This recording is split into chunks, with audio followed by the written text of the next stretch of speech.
Assalamualaikum warahmatullahi wabarakatuh. Bagaimana kabar anak-anak? Semoga semuanya dalam keadaan sehat walafiat. Insya Allah, bersama Pak Juan pada kesempatan ini kita akan belajar dua tema, yakni tema yang pertama adalah tentang mad lazim, kemudian yang kedua adalah fawatihus suwar. Namun sebelum kita melanjutkan pelajaran kita, demi berkahnya pertemuan kita pada kesempatan ini, kita buka dengan bersama-sama membaca lafal basmalah. Bismillahirrahmanirrahim. Bagaimana anak-anak? Apakah sudah siap belajarnya pada hari ini? Oke, mari kita mulai dengan belajar tentang mad lazim, kemudian dilanjutkan dengan fawatihus suwar. Materi atau tema yang pertama adalah tentang mad lazim. Apakah yang dimaksud dengan mad lazim? Jika diurai secara bahasa, maka mad artinya bacaan panjang, sedangkan lazim artinya biasa, wajar, atau pasti. Jadi, jika digabung, mad lazim berarti bacaan yang biasa atau pasti, dibaca panjang. Panjangnya berapa? Sebanyak 6 harokat. Kemudian anak-anakku, mad lazim itu dibagi menjadi 4. Yang pertama adalah mad lazim musaqqal kilmi. Apa yang dimaksud dengan mad lazim musaqqal kilmi? Mad lazim musaqqal kilmi adalah mad yang dibaca 6 harokat, kemudian diberatkan. Jadi musaqqal itu artinya diberatkan. Ciri-cirinya adalah, yang pertama adalah apabila bacaan mad bertemu dengan huruf bertasydid. Kemudian yang kedua, huruf yang bertasydid tersebut harus dalam satu kata. Contohnya adalah waladhdallin. Nah, coba anak-anakku perhatikan. Di sini ada huruf do. Aslinya huruf do di sini adalah 2 harokat. Tapi karena setelah 2 harokat ini ada harokat tasydid, maka do-nya jadi 6 harokat. Waladhdallin. Sama dengan contoh yang seterusnya. Kafah. Nah, kaf ini 2 harokat, tapi karena setelahnya ada tasydid, maka dibaca panjang. Kafah. Al-haqqah. Kemudian yang kedua adalah mad lazim mukhaffaf kilmi. Apa yang dimaksud dengan mad lazim mukhaffaf kilmi adalah mad lazim 6 harokat tapi dibaca ringan. Ciri-cirinya adalah apabila huruf mad yang diiringi huruf berharokat sukun dalam satu kata dan tidak diidghamkan. Contohnya adalah anak-anakku bisa lihat di dalam surah Yunus ayat 51 dan juga ayat 91. Al-ana wa qad kuntum bih. Contoh yang kedua di ayat 91. Ana wa qad asait. Itu yang kedua. Kemudian yang ketiga adalah mad lazim musaqqal harfi. Apa yang dimaksud dengan mad lazim musaqqal harfi? Mad lazim musaqqal harfi adalah mad yang dibaca 6 harokat kemudian diberatkan. Di sini dikatakan harfi karena ini biasanya terjadi pada fawatihus suwar. Ciri-cirinya adalah mad bertemu harokat bertasydid dan juga diidghamkan. Contohnya terjadi biasanya pada huruf nun, qaf, shad, ain, lam, sin, kaf, mim dalam fawatihus suwar.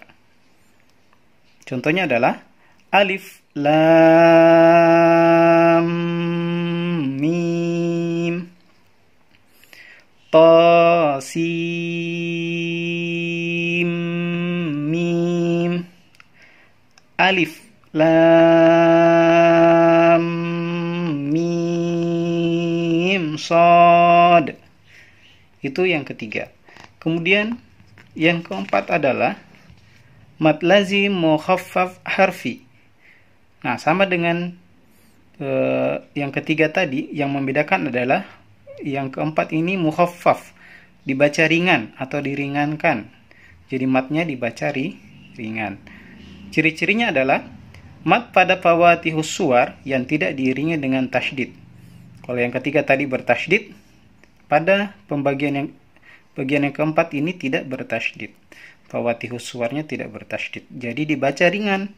Contohnya adalah Toha, Yasin, Hamim, Alif Lam Ra, Kaf Ha Ya Ain Shad. Demikian tentang mad lazim. Kemudian tema atau materi yang selanjutnya adalah tentang fawatihus suwar.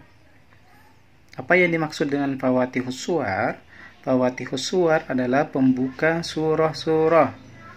Jadi yang akan kita baca di sini biasanya kita temukan di awal-awal surah.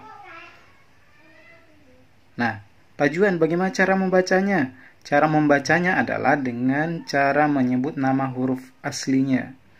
Misalnya dia di sini alif, maka dibaca alif, lam, terus mim, maka dibaca mim. Jadi keliru jika kita membaca dengan menggunakan harokat fathah, kasroh atau dhamma. Jadi di sini hanya membacanya dengan huruf aslinya saja. Contohnya adalah alif lam mim. Alif lam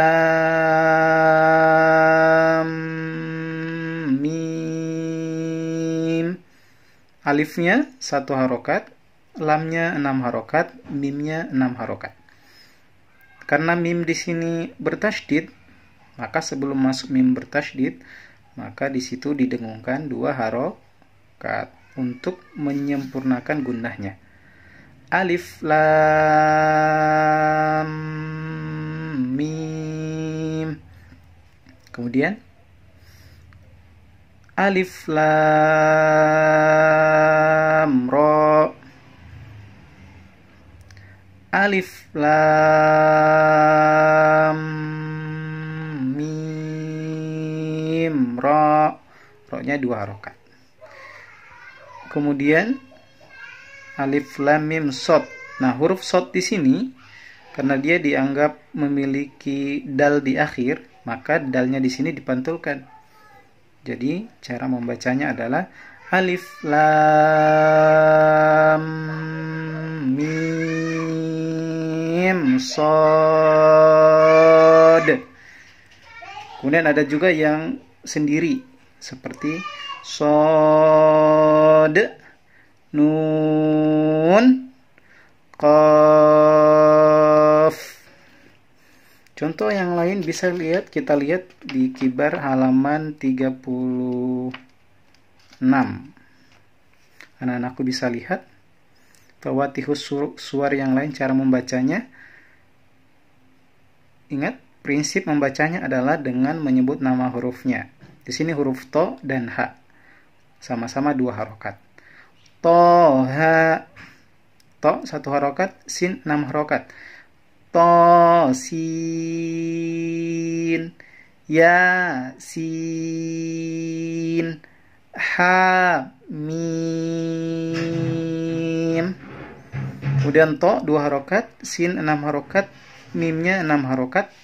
Ketika masuk mim, dengung, gunnah 2 harokat. To sim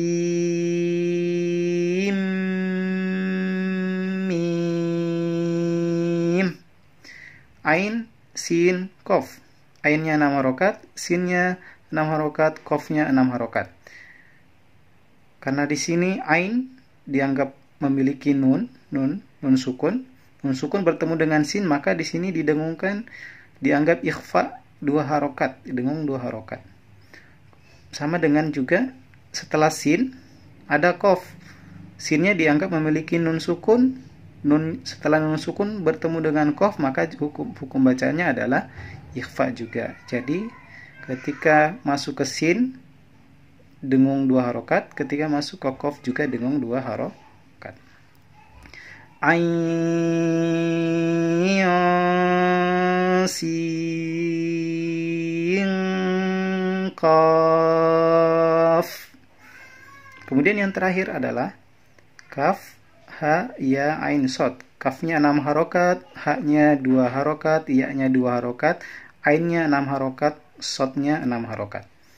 Ketika dari ain masuk ke sod, itu didengungkan 2 harokat, dianggap sebagai ikhfa. Mari kita perhatikan bersama-sama. Kaf, ha, ya, ain, sod. Demikian tentang materi Fawatihus Suwar. Anak-anakku yang soleh dan solehah, untuk materi kali ini cukup sampai di sini dulu ya. Mudah-mudahan kita mendapatkan manfaat yang banyak dari pelajaran kita hari ini. Imam Syafi'i rahimahullah pernah berkata, "Laisal ilmu ma khufidha, innamal ilmu ma nafa'a." Ilmu bukanlah apa yang dihafal, akan tetapi ilmu adalah apa yang bisa memberikan manfaat. Artinya, ilmu bisa dikatakan ilmu tidak semata-mata untuk dihafal saja, akan tetapi ilmu dikatakan ilmu yang sebenar-benarnya apabila dia bisa memberikan manfaat untuk diri sendiri, untuk keluarga, ataupun untuk orang lain. Ingat, di teladan, semua anak itu hebat. Baiklah anak-anak, sebelum kita mengakhiri pertemuan kita, marilah kita bersama-sama membaca hamdalah. Alhamdulillahirabbil alamin. Akhirul kalam. Nun wal qalami wa ma yasturun. Hadanallahu wa iyyakum ajma'in. Wassalamualaikum warahmatullahi wabarakatuh.